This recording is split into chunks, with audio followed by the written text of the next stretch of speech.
Hello, I'm Richard Seltzer. I'd like to share with you an excerpt from my novel Beyond the Fourth Door that was recently published by All Things That Matter Press. Here's the first chapter of that novel, entitled Rude Awakening. May 2018, Boston, Massachusetts. Frank wakes up in a hospital room. He has no idea why he's there. A young man in green scrubs asks, "What's your name, sir?" "Sir?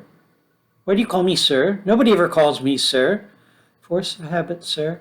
Now can you please tell me your name? I need to make sure you're matched with the right records." "Euland, Frank Euland."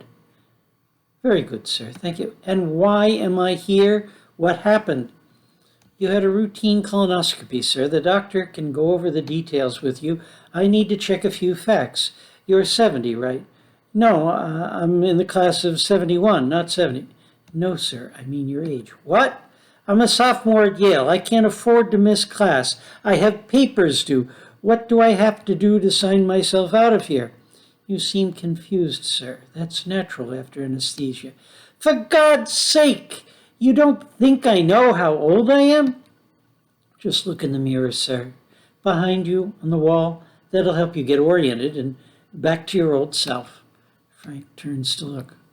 "Are you kidding?" he exclaimed. "Is this some kind of joke? Is that a trick mirror? That's an old man over there. That isn't me." "You're 70 years old, sir. It says so right here on your records and on the photocopy of your driver's license." "That's impossible! Nobody wakes up 50 years older than they went to sleep."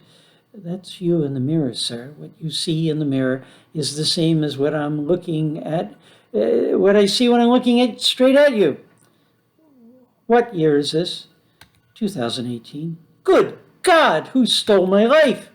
"I'm sorry, sir. Nothing unusual has happened to you. It was a routine procedure." "Tell me, who's my next of kin? You must have that on your records." "Paul Euland and Brenda Grossman, your son and daughter." He slaps himself, then slaps himself again. Nothing changes. He's still in a hospital bed, still wearing a Johnny. This guy in green scrubs is still standing beside his bed. The orderly continues. "Brenda's in the waiting room. She can come in now, or you can go out to her when you feel up to it." He stands quickly, feeling lightheaded. He grabs hold of the bed railing to steady himself, then asks, "How do I get to the waiting room?" "I'll show you, sir. Come with me." In the hall, they pass an open office door. Frank spots an old woman sitting at her desk and staring back at him, wide-eyed, as if in shock. She has red and green hair, but she looks familiar. He might have seen her when entering the hospital. He could never forget someone with hair like that. A dozen people are sitting in the waiting room. He doesn't recognize any of them. Then a woman about 40 closes the book she was reading, stands and walks toward him. Her face is expressionless. "Let's get you dressed and out of here," she says. "I have to pick up the kids at school." "Are you Brenda?" "Of course I'm Brenda, and I was Brenda yesterday, and I'll be Brenda tomorrow. Pull it together, Dad, okay?" "You're my daughter." "Come on, Dad. We don't have time for practical jokes." "Am I sick? Did I have an operation?" "Come on! It was just a colonoscopy. No big deal. I'm sure the anesthesia will wear off soon. Let's get the hell out of here. I have to pick up the kids, get you home, then get on with my life." "I'll help you, sir," offers the orderly. "Right this way." After he's dressed, as Brenda and he are walking to the car, Frank asks, "Do I live with you?" "No way, Dad. You've been living alone since Mom died 6 years ago." "And who is Mom?" "Your wife of 39 years, my mother." And what was her name?" "You've got to be putting me on." "Seriously, who did I marry?" "Jesus, I should march you back in there and get you tested. You've lost it. But I have to pick up the kids." "There's nothing wrong with my mind," he protests. "When you wake up and 50 years of your life have disappeared, it's natural to be disoriented. I'd have to be crazy not to be." He stares at Brenda, opens his eyes wide, and exclaims, "Marge! You must be Marge." "No, you must be Marge's mother. You're the image of her, only 20 years older." "Thanks, Dad. That makes my day.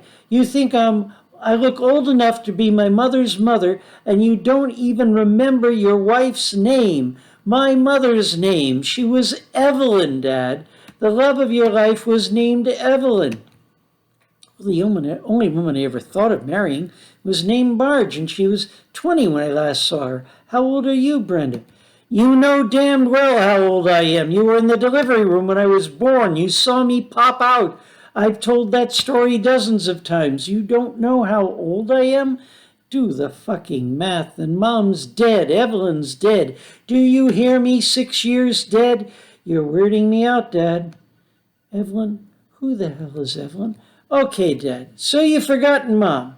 And you're having fantasies about some old college flame named Marge. Cut it out, please. I don't want to hear it. You're not old enough to be that far gone. I don't know why you're doing this, and I don't have time to find out. Just stop the crap and get in the car. Evelyn, that's a complete blank. My whole life from the last 50 years is a complete blank. Okay, we've got to get going. I don't have time to help you piece it all together.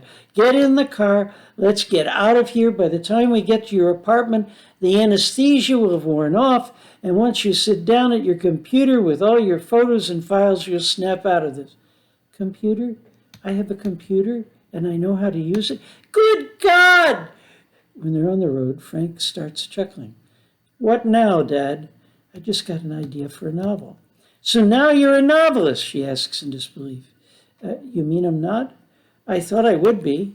Maybe the real me is a writer, and I'm writing this scene that we're in, and all that stuff I don't remember is just background and doesn't really matter.